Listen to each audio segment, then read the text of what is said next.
Alright, so if you've been paying attention to Kankan these past couple of years, you know two things. One, he's been totally inactive for music, has not dropped a single thing. And he has a clothing brand that's making him enormous amounts of money, which is why he's not dropping music. But there's also this other thing. He's not afraid to share his opinion on Twitter and delete it after 1 hour, like at all. And today was one of those days. And basically he dissed Yeat, which was super random and unexpected. So let's get into it. Alright, so he made a series of 3 tweets, and this is what he said. Bro started making that EDM and lost his fans. Now MF's trying to be buddy again, SMH. When will y'all realize that formula will never work? Use black, then make white music, then go back to blacks when MF's not messing with it. It only worked for Post Malone, that's it. While in diss, bros really do fall out. No, not Gavin. So they labeled it Kankan disses Yeat. Alright, so one thing really quick. Don't said Wylan diss. Kankan already dissed Wylan like years ago, and cool thing. It's interesting how he referred to him by his first name, but it's pretty obvious he's talking about Yeat. Let's get into it. So he first said that Yeat started making EDM music and lost his fans. Now he's trying to be buddy again. So if you didn't know, Yeat began making he began his run back in 2021 making this super crazy, like I would just say it was like a type of Cardi B, and then he formed it into his own sound, and it was just wild. Or sorry, saying it's a Cardi B is kind of wrong, but he had his own sound and it was a rap, and he did that for a year, and then he slowly started evolving and he used different types of beats, and him and Benny X went crazy, and he slowly stopped using traditional rap beats, or he was never using traditional rap beats, but even what was traditional for the underground, and he formed his whole like EDM, like people are calling this like a Blade Runner themed album, his most recent album 2093, and I would say it kind of flopped. His fans really liked it, but most regular fans didn't really like it. And I guess afterwards he saw people like Ian start blowing up for rap, and he was like, wait a second, he dropped this rap song called Hellyman on his archive, and I guess he just wanted maybe thought, hey, I should return to rap a little bit, and hit up his old buddy Kankan. So obviously Kankan did not take that very well. So let's kind of go into the relationship a little bit. If you don't know, Kankan was like one of the first people to really support Yeat publicly, and by that I mean Yeat was already friends with Wylan. That was like the first person to really support him and help him out a lot. And Kankan also featured him a couple times. By the way, you gotta keep in mind that Yeat was friends with all of them, but and I guess Summers and Isaiah TG gave him like a feature once, but Kankan really put on for him. And when Yeat was first going on his run, they were very close. I think they would like hang out and stuff. They have music videos together. They have songs that are so good. Not the Same, and oh my god, I forgot the other one's name, but yeah, it was a good song. I forgot, it's been a while, I'm not gonna lie. Hold on, let me look it up. X and Oxy, yo, that song was so hard. But yeah, they were a pretty good duo, and they seemed pretty close, but eventually he got big, and he just got so big that putting on for Kankan, Summers, and he kind of already like showed them enough love, I guess, by like just giving them the few features he gave after his initial blow up, that I guess he didn't really feel like he needed to do more, and I don't really think they wanted it either. I guess what we can kind of take away from these tweets is he didn't really the relationship didn't really stay. Yeat kind of outgrew them really fast. You gotta understand, Yeat right now, if you look him up on Spotify, he has 20 million monthly listeners. For context, let's look up Kankan's monthly listeners. He has 2 million. Look up Summer's monthly listeners. He has 1 million. Good, let's look at Autumn's monthly listeners. It's 1 million. So Yeat has like 20 times more. You can even look at like Ken Carson. Ken Carson is 6 million. Yeat is huge. Yeat has 2 songs with Drake. His albums have hundreds and hundreds of millions of streams. He's had billions of streams at this point. He's on like a whole nother level. He's mainstream. So it makes sense why he wouldn't want to collaborate with them, but I guess they just stopped being friends altogether. And recently he hit them up to work, and Kankan was really offended by this. He was like, bro, you didn't really hit me up before. Why are you, by the way, I'm just totally assuming here. This could be totally wrong. I feel kind of, whatever. But, and he got mad. So we took to Twitter and expressed this frustration. Honestly, it's a bit immature on his end, but I guess he kind of just wants to like let it out because he doesn't really care, and doing this won't really affect him. He said, when will y'all realize that using black music and then making white music and then going back to black music when people don't mess with it, like that's I guess he's pretending like it's a cycle. I wouldn't really say it's a cycle. I'm not gonna lie, like there are plenty of white artists who have rapped and then switched genres. Just look at MGK, look at Post Malone. Sometimes they don't even make music anymore. Look at Lil Dicky. So I wouldn't really say it's a failed formula. You can even look at people like Lil Pump, and when he made Latin music, it actually did pretty well. So I guess he's just saying, why are you trying to return to rap and just mess with us because you've fallen off? And he probably felt some type of way because, as I said earlier, He just thought Yeat didn't need him. But he also said some other things, you know. He said, anyways though, it's summer though, back on bullshit and new music, random drops. So he's teased new music. If you know anything else, as I said in the beginning, if you've been following Kankan, he's been teasing music for like 1 year. Like, bro, send beats. Here's my beat mail, send beats. And I'm not trying to make fun of him or anything. Okay, I kind of am, but like, bro, are you gonna drop, or are you just gonna like, you know, like, are you just putting together a playlist to fall asleep to? Like, bro, all right. Someone said, can you drop and show them who the GOAT is? And he said, yeah. He's also said this multiple times too. It's like, I might have to drop to show y'all how to like really be creative and what's really hard, and you know, it's cool. Honestly, I will say though, like, I gotta miss Kankan dropping. Like, if he dropped, I would love to listen to it.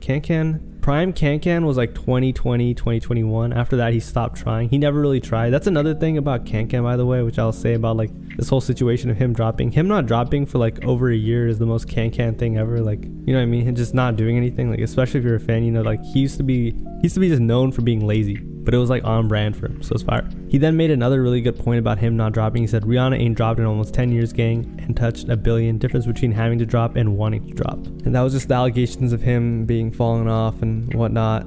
But what did people have to say? So, you know, I don't see the point. Motherfuckers not with it. It was super commercially successful, and most people liked it aside from bitter underground fans who wanted to make the same sounding music forever. Like, 2093 was the best though. So this kind of proves my point that a lot of like Yeat core fans, which he has a huge fan base, like a huge fan base, you know, they really enjoyed the project. And it also kind of proves that Kankan is salty. Another person did a monthly listeners check.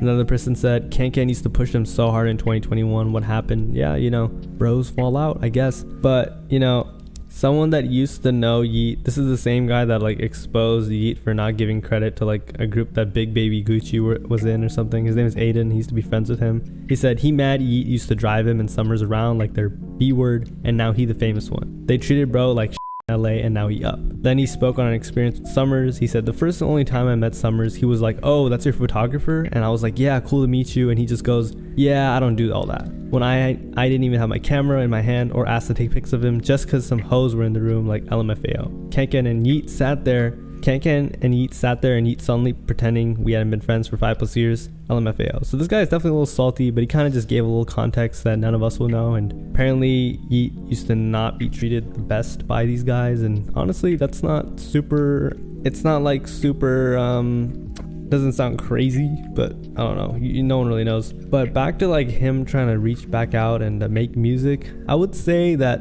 this kind of is like, so I feel like a lot of underground fans, like, okay, so the last 3 years or 4 years, 5 years maybe, you could say the biggest like underground group or the most influential group is hands down by far Slay World. And I guess it wouldn't be an iconic rap group if they didn't have like an insane fallout. So as you know, Slay World was Isaiah TG, Kankan, Goonie, Frank's Last Day, Summers, Kankan, Autumn could be considered in it too. And there were a couple other producers and a couple other rappers like Alexander Pranda, whatever. But you know, they were super influential. You know, they were so influential. Just the sound, their collabs, they were actually doing something different, and it sounded really cool. And they were all like in person. When a group is in person, it's really cool. And Yeat and, you know, Wyland and Autumn, they were like close affiliates, or not close affiliates. Yeat wasn't really, but Yeat was like in that group. And I feel like this kind of is one of those events that just solidifies that like, yo, everybody is so far apart. In fact, like so many of them just hate each other. Isaiah TG hates Kankan, you know, looks like Kankan hates Yeat now. And the funny part too is that like Kankan doesn't even want to be friends with Yeat, which is honestly, I kind of respect that. You know, he's standing on what he believes in. Obviously, I don't know about, you know, airing him out and stuff on Twitter. That might not be the smartest move, or honestly, I wouldn't even call it dumb. I just say it's like Kankan, when he said that and tweeted that, and he also deleted it, so, you know, he knew what he did. He knew that like every Instagram and Twitter page would post Kankan this is Yeat and blah blah blah, and you know, people like me would make videos about it, and then it would pass after like a day. It's not like crazy news or anything. But he was just throwing shade, and he was definitely a little salty. I would say it's a shame though, because Kankan and Yeat made such good music, and imagine if he like Yeat didn't really have to make music with, you know what I mean, like Yeat surpassed that. I feel like it doesn't, I don't know, if you're like a little older, you'll know that, you know, you don't really talk to friends that much sometimes. You might not talk to someone for months, but they could still be like cool with you, or even really cool with you, how like adult relationships are. So I guess maybe he was just, I don't know, they were like really cool. I would say though that like out of everyone, I guess Kankan has had like longer relationships, like him and Summers, the people around him. He kind of, it's just like, he doesn't really have, like nobody's still around him, which I'm not saying he's a snake or anything, but you know, his manager Nextel got dropped. He dropped his manager Nextel. He now manages like Joey and Shed Theory. September's Rich fell out with him, and he's just like, I guess Yeat is just all alone. So Yeat is like truly just, there's like no connection to the underground whatsoever. He's up. Like even his producer Benny X is like producing for Drake and biggest artist in the world now. There's not really much more to it. The other thing this also means is that Yeat is returning to rap, you know? And honestly, I'm kind of excited. I think Breathe, that single, it was okay, I don't want to say it's rap, but it's like, it's kind of like some Yeat stuff. By the way, I do want to say one thing about the whole EDM thing, where it's like, yo, he made white people music and black people music, and I feel like categorizing it like that is saying black people music and white people music. The way I look at it is just who's listening to it, and I feel like most of Yeat's fans were always white. Like I wouldn't say he was like, okay, so if you want to like, if you don't agree with me, look up Our Generation Music Yeat and look up like Show or something, and it's all white kids. It's all like white teenagers or kids from the suburbs. I think whatever he was doing, it was always something like that. Also, Yeat's sound was so different and experimental for the time that I don't want to say experimental, because a lot of times when people say experimental, they just mean trash, but it was just so different and unique for the time that I think he can make pretty much anything, and as long as it sounds good, his fans will accept it, which is kind of what 2093 was. It just wasn't super commercially, you know, acceptable, but time will tell if it's like one of those projects or not, you know? Another thing too is he's so big that a project like that not exceeding expectations and just like barely meeting them won't really hurt him. You know, if he does this again, then it might be like, oh, we got a problem. But yeah, honestly, I just think it's kind of like a fumble by Kankan. But at the end of the day, I don't think he cares. I think he's like set, he's straight, and he just wants to chill. Also, I believe that Kankan's monthly listeners are like the highest it's ever been, even when like one of his songs, Woke Up, was trending on TikTok. So I mean, his clothing brand is doing good, his music is doing good, everything is doing good. He's definitely good. I also wonder whether or not Summers and Yeat are still cool. I don't really think it matters. I don't really care either. Like, what are they gonna do? Like, link up for a picture or something? They're definitely not gonna collab at this point in their careers. You know what I mean? I guess it's just like, it's one of those like, it's lonely at the top moments for Yeat. Like, he doesn't really have much to fall back on. Like, who's he gonna collab with other than like Drake, Future, Gunna, Young Thug? I mean, not Gunna, because I guess it was Young Thug like that. But, you know, it's interesting, you know, like who would he's really just a mainstream rapper. I think a lot of people, like a lot of underground fans, they kind of like wrestle with that fact. Like, they want him to be underground, but they want him to like stick to that sound so bad. Sorry, I'm kind of like dithering away, but yeah, back to the original point. It's just kind of interesting how like every single person in that group fell out. Even I guess it's on both of them. One of them for not really like reaching out, the other one for, I guess when Yeat was just going so crazy, he wasn't really like tapping in, you know what I mean? But he's also like really, really, really big. Another like really interesting thing about Yeat is he low-key has beef with a lot of people. Like Destroy Lonely and Ken Carson dissed him, and apparently it was over something really petty. Like Yeat put out a song where Ken Carson's verse wasn't that good or something like that, and he has beef with them. Then he is not cool with Cardi. Then he also like has beef with Ken. Not that any of those beefs are really gonna affect him. Yeah, and he has beef with like his ex-manager Nextel. So I don't know, it's just an interesting situation. Anyways, you know, I think that's enough for this Yap session. Super late at night right now. Sorry for not posting like crazy. I'm not gonna lie, I've just been busy, locked in with some stuff. But I'm gonna come back to daily uploading, and if you're watching this far, I actually have a vlog too. I went to like the Xavier So Bass show with my friend and we vlogged it, so I'm gonna post that on another channel. It's probably come out in like a day, 2 days, 3 days, something like that. But yeah, stay tuned. Of course, hope you had a nice day. Hope you had like a nice like week or something, because I haven't really been active for like 10 days. I've just been like posting like once every like 3-4 days, but we're back, so hopefully you've been doing good, and see you tomorrow. Bye, see you next time.